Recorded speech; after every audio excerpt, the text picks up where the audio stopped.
I think the reason that 95% of people aren't shopping online is because of these guys. Which one is me? And one of them's Shane. That's our prize, if you can work it out. It's because of the geeks. It's because of the people who do the technology around websites have been put in charge. Traditional retailers or traditional companies or investors said, right, we're going to have an e-commerce business. Who should we get in to do that? E-commerce must be the geeks. And the answer, even though I'm talking about e-commerce technology, is e-commerce is not about technology, really. It's about all sorts of other things. Fiona touched on some of them. You need to woo the customers, which is marketing, and then you need to serve them, which is customer service, and the technology is a distant third or fourth or fifth or even lower than that. If I say the word e-commerce, what comes to mind while I take a sip? Computer. Okay, two things, well, obviously that's very good. Two things that come to mind for me are shopping carts and credit cards. If you think about e-commerce, if most people think, right, we need an e-commerce store, we need a shopping cart, and we got to take credit cards. And it's not really that. You can have e-commerce stores without shopping carts, and you can have e-commerce stores without credit cards. That I define e-commerce as being a sales pitch with a contact method. If you're selling your product and then you're getting someone's details through an online website, you're doing e-commerce. And when you simplify it to that, it kind of just like, whew, I can do that. You can do that. Everyone in the room could create a site, well, with someone's help. Perhaps that was a sales pitch, and you focused on the selling, and you focused on getting the customer's details. You're then doing e-commerce, and that's important to know. It's sometimes helpful to start without these two elephants, because they just complicate things, and you spend more time worrying about those two things than you do anything else. If we look at Verity, she was on Carte Blanche the other night, one of Fred's clients. She's got effectively an e-commerce store. She sold 2,000 CDs before the CD existed, and obviously you can't do that through a physical store. She sold it through a website. Her website's got a lot of other stuff. It's got a blog and news and galleries and all sorts of things. But this is the e-commerce part. How many CDs do you want? What are your details? Thank you very much. She sold 2,000 CDs. That's e-commerce. The first one is to use a hosted option. So in South Africa, we've got Shop Direct at ZZA, MWeb's web store, which are, you go onto the site, you tell them about your products, you upload a picture, they hook up with the banks and the credit cards and all of those type of things, and you customize the look, and they're costing about 350 to 1,000 Rand a month. MWeb's is about 1,000 Rand a month. You can install it. There's a couple of open source options. OS Commerce and ZenCart are the two most well-known.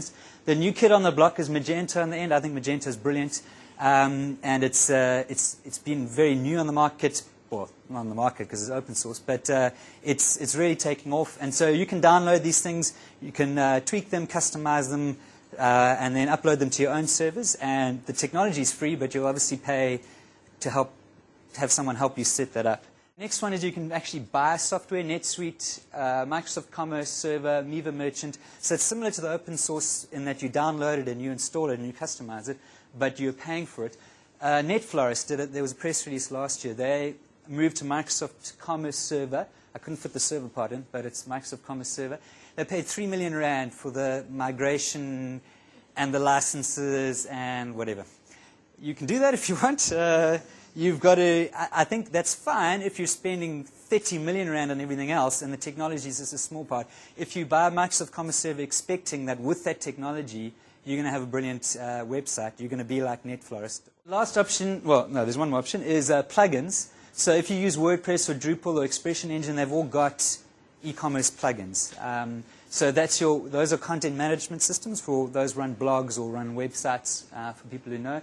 And e-commerce then either someone else has written an e-commerce plugin or they've written an e-commerce plugin. And those are fine, they work. But my philosophy on those things is that the underlying technology was not written for e-commerce. It was written for content, and they've kind of tacked e-commerce on. One more option where you can custom build it. You can use your IT department.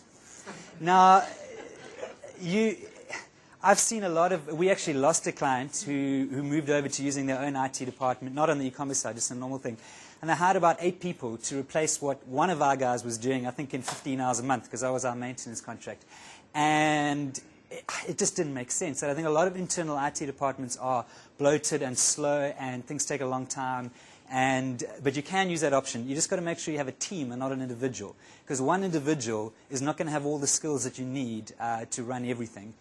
The next thing you can do is you can hire your nephew. He's been on a 2-week web course, and he'll be able to sort you out, because he can decide, 500, maybe 1,000 rand.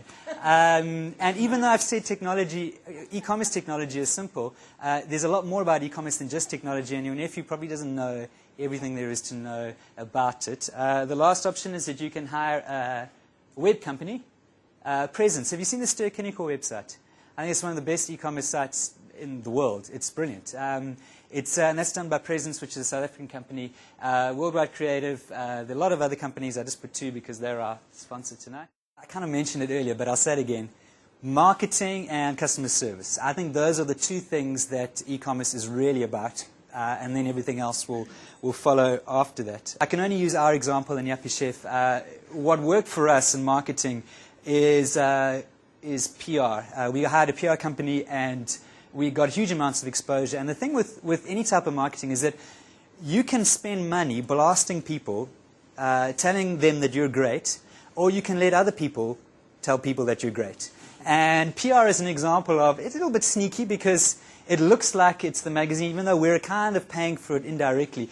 But if Oprah magazine says Yuppiechef is the best place to buy your Christmas gifts, well, that's from the mouth of Oprah. I mean, she said it. If it's in her magazine, she must have said it. It's not Yuppiechef saying it. If we'd taken out a full-page ad in Oprah magazine saying, Yuppiechef is great, you've got to come here, you're going to read that and think, are they really the Russian mafia and they're out to steal my credit card details? That credibility is built by other people talking about you rather than you talking about yourself. In terms of word of mouth, what we do for word of mouth, we do free delivery, anything, anywhere in the country. I think the cheapest item is like a 32 Rand peeler or something.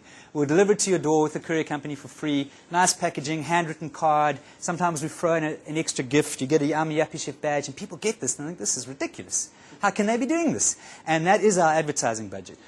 We've got a Facebook fan page. We've got Yuppiechef aprons. We've got the Yuppiechef badge. We're trying to create things which people say identify with the brand Yuppiechef.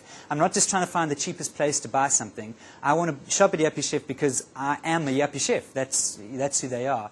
People in the web industry, they've been slaving away, working for clients for ages, and they think, I'm just going to start a little e-commerce store, and then I can retire to Mauritius, and the money will just flow into my bank account, and everything will be rosy. And the reality is that it's customer service. Now we're on to the second part of what it's really about, is customer service. And customers want to deal on even though you can automate a lot of things, as Fiona says, you can outsource your tracking, things like that, they still, even if everything's there, they want to pick up the phone and say, tell me, is it really free delivery? Because they just want to speak to someone. Because before they hand over thousands of rand, they want to know, are you really there?